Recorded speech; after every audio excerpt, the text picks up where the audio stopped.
近年越嚟越多人影 time lapse，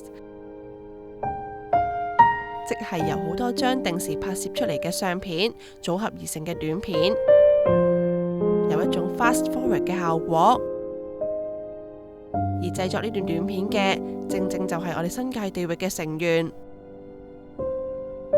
我覺得當你感受到，當你覺得呢個大自然靚嘅話，咁你最後影嗰幅相呢，都係會自自然然咁樣靚。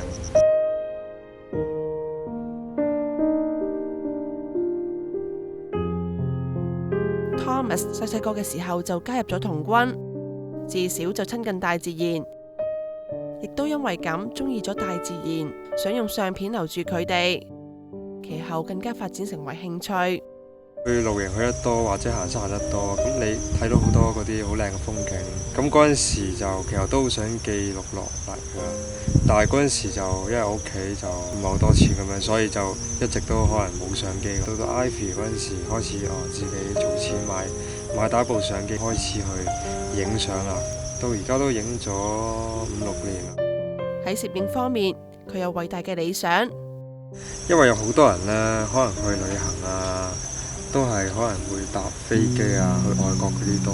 其實香港都有好多地方好靚，但係未必話個個人都認識咁樣。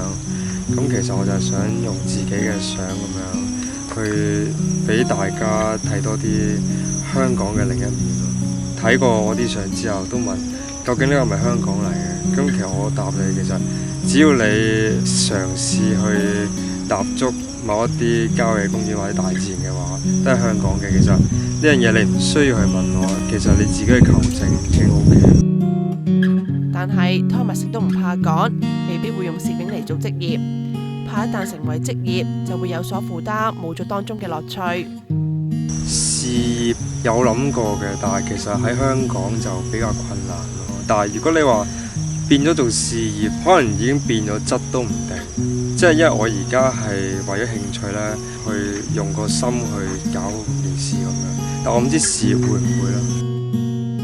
Thomas 中意影風景同埋影星星，好多人都想知點先可以影到好嘅銀河。依家 Thomas 就教大家啲基本嘅技巧，大家都可以跟住去試下㗎。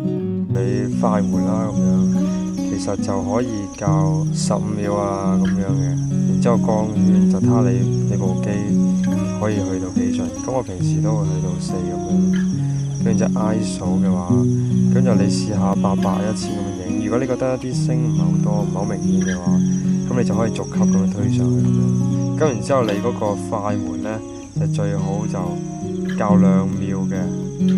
咁可以，因為你影嗰陣時咧，咁有時可能手震，你嗰個對焦嗰度咧，咁通常都係無限遠咁樣嘅。咁因為其實你夜晚都 focus 唔到噶啦，所以就你校定啦。